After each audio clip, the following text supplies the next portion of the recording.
terlalu besar. Jadi kan akhirnya nggak teliti. Ya jelas aja wong 10 sampai 100 pada nilainya 25 sampai 75 ya kan mesti masuk.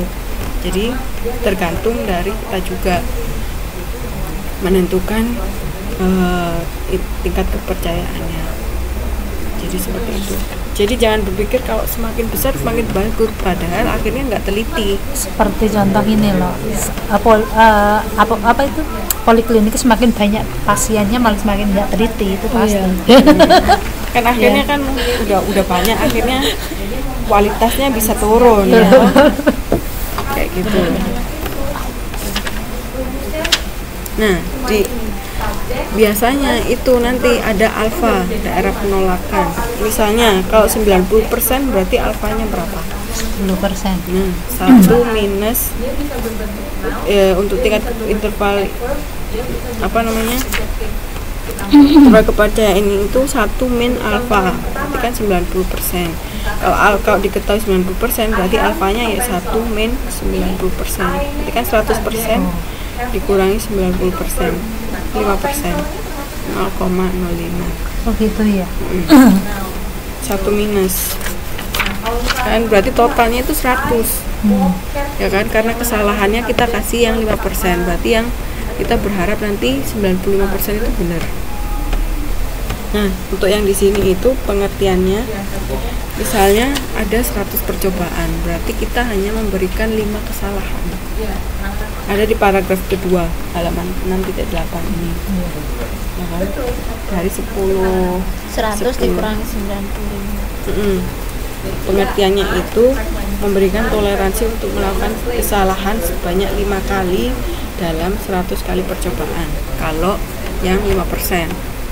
Nah, kalau yang 99% gimana? Misalnya 1%. Berarti kan 100 dikurangi 99. Jadi 1%. Enggak, kalau misalnya seperti ini loh, di pengertian. Kalau 95%, alfa 5% itu pengertiannya seperti ini. Oh, kalau 99% gimana? Alfanya 1%, berarti melakukan kesalahan sebanyak 1 kali dalam 100 percobaan. Toleransinya dikasih cuma 1. Berarti kan diharapkan 99% itu kebenaran. Gimana? Udah ngerti? Di contoh ya, untuk yang ada di sini halaman 6.8 yang bawah, rata-rata usia penduduk di desa Tegalarang itu sebenarnya 35,3. Berarti ini yang apa? 35,3 Bang. Percobaan. Bukan, maksudnya rata-rata apa di sini? Di contoh. Ini kan sudah selesai. Kita mau ke populasi, bikin interval kepercayaan. Populasi, benar. Populasi. Nah, kemudian ada peneliti yang mau neliti, tapi dia nggak tahu kalau sebenarnya populasi rata-rata populasinya itu 35,3. Nah, dari hasil penelitiannya ternyata 36,3. Nah, di situ ada standar deviasinya 13,3. Kemudian apalagi yang diketahui? Sampel plus 20. Yang kedua 400 populasi. Nah, setelah dia ngambil penelitian udah selesai, didapatkan hasil 36,3, dia nyocokin sama punya kelurahan. Ternyata berbeda. Nah, setelah kalau tahu berbeda berarti langkah selanjutnya apa? uji hipotesa. Ya, uji hipotesis. Nah, tapi di sini kita nggak masuk ke situ dulu. Kita bikin interval kepercayaannya.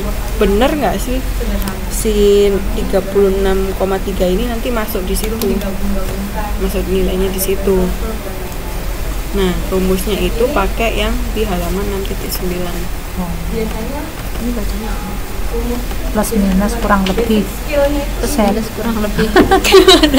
Bikinnya gini, karena dia rata-rata berarti kan nanti gini. Dia ada di tengah. Yang satu gini. Itu X bar. Pakai ini Z. Itu alfa per 2 ya. Oh, alfa per 2. alfa bagi 2. Itu Z-nya itu apa? Z kemarin apa ya? Yang di normal itu Apa Mbak? sigma per akar Z. peluangnya kan. Oh, peluang. Z peluang. Oh my god. Yang di tabel itu loh, yang di pinggir-pinggir itu loh. 0,0. Oh, 0,8. tabel binomial itu ya? Kalau Z normal, tabel normal. Iya.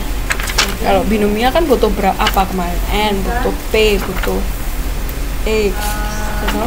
Kalau normal kan butuh Z.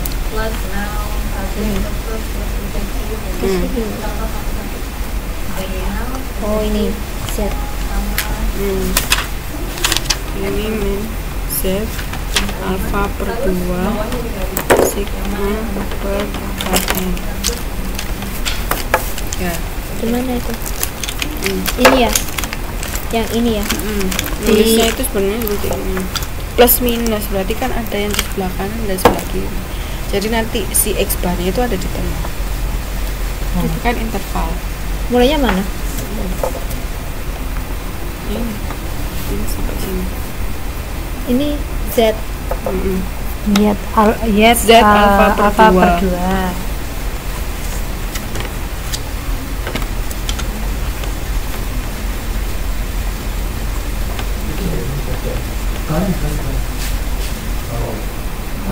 Sigma akar N Sigma per akar N. terus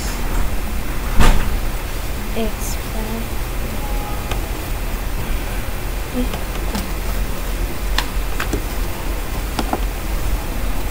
Kok rumusnya beda-beda?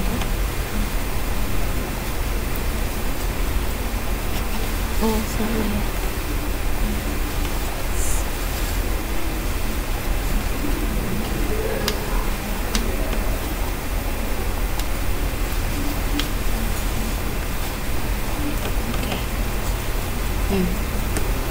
Nah, itu tapi sebelum ke situ kita ke distribusi sampling.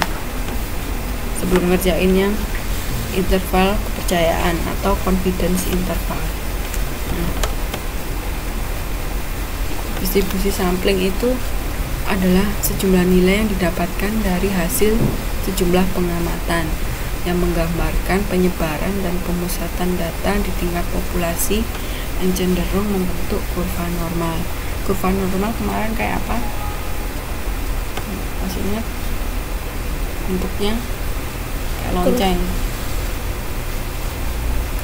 Oh, kayak lonceng tapi tidak nyentuh Nol.